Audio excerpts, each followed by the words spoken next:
देखिए, हर नेगेटिव चीज़ के अंदर अपने लिए पॉजिटिव वाइब्स तलाशना, यही एक सुलझे हुए इंसान की ख़ास बात होती है। हम जानते हैं कि हम लॉकडाउन के इस माहौल में आगे बढ़ रहे हैं। आप में से बहुत सारे लोग कई तरह की चिंताओं में भी हैं, टेंशन में भी हैं। नो डाउट हम जानते हैं कि इस दौरान बहुत सारी तकलीफ़ों का सामना करना पड़ रहा है। बहुत सारे लोग जिनको अपने रोज़ के खाने पीने की व्यवस्था करना मुश्किल हो रहा है। एक बहुत कठिन समय ज़रूर है, लेकिन ये बात भी उतनी ही सच है कि ये कठिन समय भी बहुत आसानी से कट जाएगा अगर आप थोड़ा सा संयम बरतेंगे, थोड़ा सा ध्यान रखेंगे। तो जब वैसा समय नहीं रहा तो ये समय भी नहीं रहेगा, ये भी बड़ी आसानी से कट जाएगा। खैर, हम यहाँ पर बात कर रहे हैं स्टूडेंट्स के बारे में, क्योंकि हमारा मेन कार्य स्टूडेंट से कंसर्न ही है, एजुकेशन से कंसर्न है। तो यहाँ पर हम स्टूडेंट्स के बारे में बात करेंगे। आजकल जो सबसे बड़ी प्रॉब्लम आ रही है स्टूडेंट्स के लिए, वो यही आ रही है कि स्कूल बंद हैं। स्कूल बंद हैं, पढ़ाई को किस तरह से किया जाए।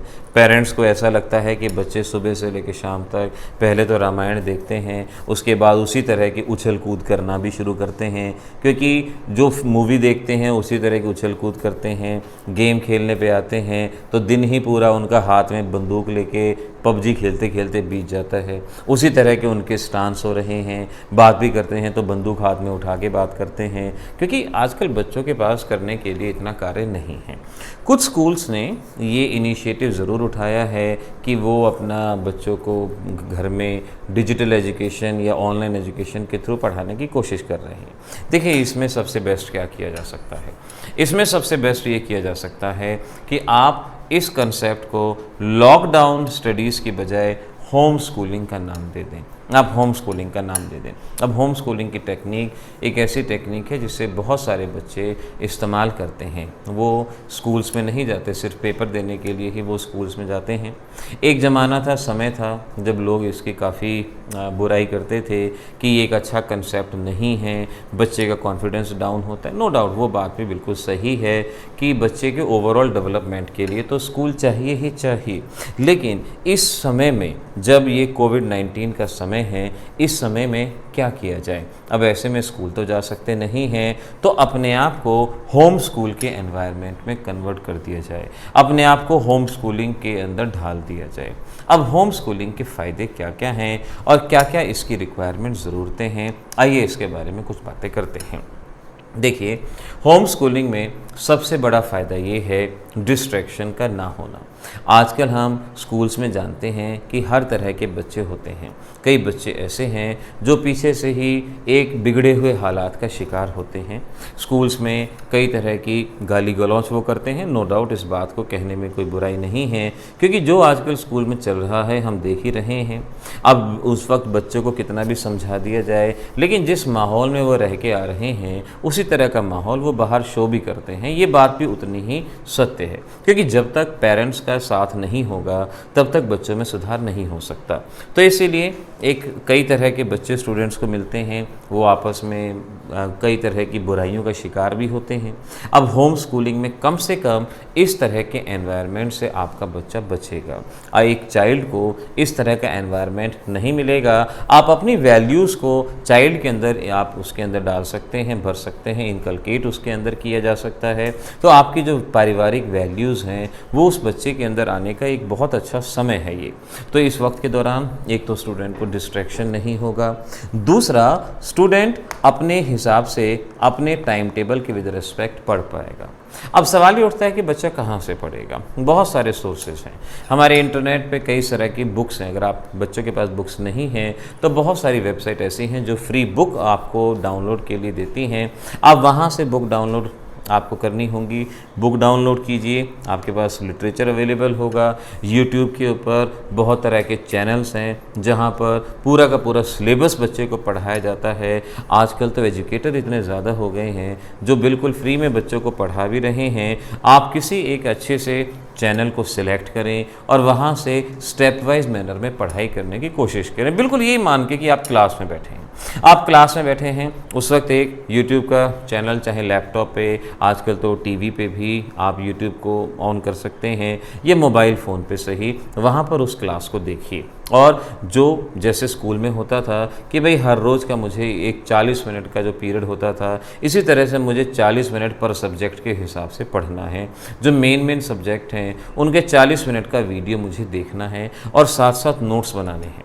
वीडियो के साथ पढ़ाई करने का मेन फ़ायदा ये होता है कि आप वीडियो को पॉज कर सकते हैं, रिवाइंड कर सकते हैं। क्लास में क्या होता है कि एक बार टीचर्स ने जो समझा दिया, दोबारा पूछने में बहुत बार बच्चे हेजिटेट भी करते हैं। लेकिन यहाँ फ़ायदा क्या होगा, कोई हेजिटेशन नहीं है, वीडियो पॉज किया, रिवाइंड किया, दोबारा सुना, रिवाइंड किया, दोबारा सुना, फिर सुना। इससे अगर आपको कोई चीज़ नहीं भी समझ में आई थी, वो चीज़ आपको समझ में आती है। तो एक शेड्यूल बना लेना है, जैसे आप फिजिक्स पढ़ते हैं, केमिस्ट्री पढ़ते हैं, बायो पढ़ते हैं, मैथ पढ़ते हैं या हिंदी इंग्लिश जो भी है, आपने रोज़ 40-40 मिनट का या 1-1 घंटे का रोज़ का वीडियो देखना है, उसका शॉर्ट नोट बनाने हैं और उसके बेसिस पे कोई ना कोई प्रॉब्लम जो आपकी बुक के अंदर दी जाती है वो आपने सॉल्व करके देखनी है। इस तरह से एक स्कूल का रूटीन बना रहेगा। 1 घंटे का वीडियो देखा, 40 मिनट का वीडियो देखा, उसके बेसिस पे एनसीईआरटी की प्रॉब्लम सॉल्व कर ली, बस इतना ही तो करना है। और इसमें कितना समय लगेगा, अब जितना भी समय है आपके पास तो 24 घंटे हैं पूरे के पूरे, कहीं बाहर आना जाना नहीं है, लॉकडाउन की सिचुएशन है, तो समय तो आपके पास पूरा का पूरा ही है। उस समय का एक पॉजिटिव इस्तेमाल कीजिए, पॉजिटिव यूज़ कीजिए। तो अपने हिसाब से खुद आज फिजिक्स पढ़ना है, पहले केमिस्ट्री पढ़ना है, मैथ पढ़ना है, बायो पढ़ना है, जो पढ़ना है उसके हिसाब से अपना ओन टाइम टेबल बनाइए। आपके पास कोई रिस्ट्रिक्शन नहीं है कि आपको सिर्फ 40 मिनट के लिए पढ़ना है। किसी दिन आपको लगता है कि भाई 40 मिनट पढ़ने का मूड नहीं है, कोई बात नहीं, 20 मिनट की पढ़ाई कीजिए। अगर आपको लगता है कि मुझे और ज़्यादा पढ़ना है तो 1 घंटे की पढ़ाई कीजिए, 2 घंटे की पढ़ाई कीजिए। आपके पास रिस्ट्रिक्शन कोई नहीं है। स्कूल्स में तो क्या होता है, रिस्ट्रिक्शन हो जाते हैं कि नहीं आज सिर्फ यही पढ़ना है, आज हम यही टॉपिक पढ़ाएंगे, आज ये टॉपिक नहीं पढ़ाएंगे। आपका जो मन करता है वो पढ़ाई कीजिए, लेकिन रोज़ कुछ ना कुछ पढ़ाई ज़रूर कीजिए। तो होम स्कूलिंग में इन चीज़ों का बहुत बेनिफिट है। डिस्ट्रैक्शन नहीं है, अपना टाइम टेबल है, अपने हिसाब से पढ़ना है, लेकिन एक रेगुलरिटी को आपको मेंटेन करना होगा। देखिए रेगुलरिटी नहीं होगी, अगर रेगुलरली सूरज नहीं निकलेगा, चांद नहीं निकलेगा, मौसम नहीं बदलेंगे तो तबाही ही होती है। ऐसे ही आपके जीवन में है, अगर रेगुलरिटी आपने मेंटेन नहीं की तो गड़बड़ है, अगर रेगुलरिटी आपने मेंटेन की तो यकीन मानिए बहुत ज़बरदस्त रिजल्ट लेके आएंगे आप। अब होम स्कूलिंग की रिक्वायरमेंट क्या क्या हैं, किन किन बातों का आपको ध्यान रखना होता है। सबसे पहली बात का क्या ध्यान रखें कि अगर आप होम स्कूलिंग कर, क्योंकि आजकल तो होम स्कूलिंग यार पता नहीं कितने लंबे समय तक होने वाली है। अब जून तक तो कई बार हम देख रहे हैं कई स्टेट्स ने क्या किया, 15 अप्रैल से 15 मई तक की छुट्टियां अनाउंस कर दी, यानी 1 महीने की छुट्टियां तो अनाउंस की हैं। उसके बाद भी इसको आगे बढ़ाया जा सकता है। तो अब ये मान के चलो कि भाई 1.5-2 महीने का तो ये पूरा का पूरा केस है ही। आप क्या करो, अपने घर में एक खुला इलाका, एक ऐसा इलाका जहां आप कंफर्टेबल हैं, उस इलाके को आप सिलेक्ट कर लो और उसके बाहर बोर्ड लगा दो कि ये मेरा होम स्कूल है। अगर आपका नाम राजू है तो लिख दो राजू का होम स्कूल, राजूज़ स्कूल, राजू की क्लास, कुछ भी लिख दो आप उसके आगे। और उसके आगे लिखने के बाद उस कमरे को अपने हिसाब से मेंटेन करो।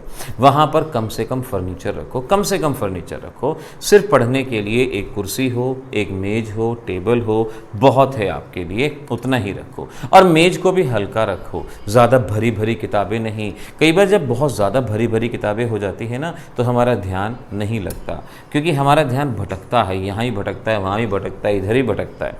हम एक चीज़ के बारे में सोचते हैं तो उससे कंसर्न दूसरी चीज़ पे ध्यान जाता है, दूसरे के बारे में सोचते हैं तीसरी के ऊपर ध्यान जाता है। तो उस कमरे के अंदर मिनिमम सामान को रखो, लाइटिंग उसके अंदर पूरी रखो, लाइटिंग उसके अंदर अच्छी होनी चाहिए। एंड नो इलेक्ट्रॉनिक्स इंस्ट्रूमेंट्स, ध्यान रखिए कोई वहाँ पर आपका गिटार नहीं होना चाहिए, वायलिन नहीं होना चाहिए, कीबोर्ड नहीं होना चाहिए, टीवी तो हरगिज़ नहीं होना चाहिए, आपका वहाँ रेडियो नहीं होना चाहिए, मोबाइल भी उस कमरे के बाहर ही बाहर रखा जाएगा। उस कमरे में जाओगे, स्कूल में जाते हो तो मोबाइल थोड़ी लेके जाते हो, ऐसे ही जब आप राजू के होम स्कूल में जा रहे हो तो मोबाइल लेके नहीं जाओगे। एक इस तरह से अपने कमरे को डिज़ाइन रखें। हाँ, 1-2 पेंटिंग लगा के रखें जिसमें वो माहौल को वो अच्छा बनाते हैं, ध्यान रखें। वास्तु में ये कहा जाता है कि अगर आप पूरब की तरफ मुंह रख के पढ़ाई करते हैं या उत्तर की तरफ आप देख के पढ़ाई करते हैं तो एक अच्छे पढ़ाई उसको माना जाता है। मैं नहीं कह रहा, ये वास्तु में कहा जाता है। तो एक ही इस तरह से अपने कमरे को तैयार कीजिए। इलाका खुला खुला होगा तो अच्छा होगा। न्यूट्रिशन पे ख़ास तौर पे आजकल तो देखो वैसे ही हम काफ़ी सात्विक खाना खा रहे हैं।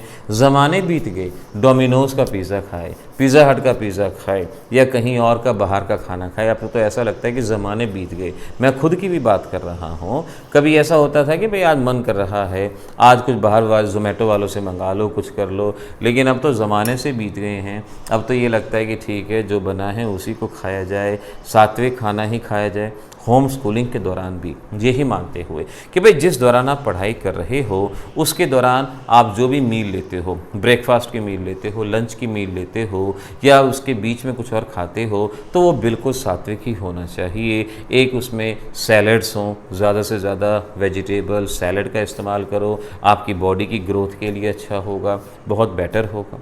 अगर आप 40 मिनट की पढ़ाई करते हो बेशक से 10 मिनट का ब्रेक ले लो। 40 मिनट की पढ़ाई करो, शॉर्ट रिसेस के तौर पे 10 मिनट का ब्रेक ले लो उसके अंदर, और उस 10 मिनट के ब्रेक के अंदर बेशक से अपने कमरे में ही घूमो, अपने कमरे में ही घूमो। फिर 40 मिनट का वीडियो देखो और फिर 10 मिनट का ब्रेक लेके कमरे से बाहर घूम के आओ। फिर आप आओ पढ़ाई करो, 40 मिनट की पढ़ाई कर रहे हो, 10 मिनट का ब्रेक लो, कमरे में ही रहो, फिर 40 मिनट की पढ़ाई करो और फिर बेशक से बाहर घूम के आओ। अगर आप एक दिन में इतना ही पढ़ लोगे तो भी बहुत रहेगा। और फिर शाम के वक्त में उससे रिलेटेड वर्कशीट को सॉल्व कर लो। 1 घंटा उनके से कंसर्न आप एक्सरसाइज वर्कशीट सॉल्व कर लीजिए, आपका उसमें अच्छे से पास हो जाएगा। इस तरह से अगर मेंटेन करेंगे ना, एक शेड्यूल बनेगा, रूटीन बनेगा। पेरेंट्स को भी अच्छा लगेगा कि हाँ हमारे बच्चे पढ़ाई कर रहे हैं। अगर पेरेंट्स खुद बच्चे को इस माहौल में डाल दें तो बहुत अच्छा, बहुत ही ज़्यादा अच्छा। इस नेगेटिव माहौल को पॉजिटिव में बदलना है और ये पॉजिटिव वाइब्स हमें चारों तरफ से चाहिए। आपके अंदर से भी चाहिए, आपके पेरेंट्स के अंदर से भी चाहिए, ये आपके भाई बहनों के अंदर से भी चाहिए। अगर ये पॉजिटिव वाइब्स आपको मिलेंगी तो डेफिनेटली ये जो एक विपत्ति का माहौल है बहुत बहुत आसानी से पास होगा, विजेता आप कहलाए जाओगे। तो उम्मीद है मेरा ये होम स्कूलिंग का कंसेप्ट आप सभी बच्चों को अच्छे से समझ में आया होगा और इसके विद रिस्पेक्ट आप कार्य करेंगे। All the best.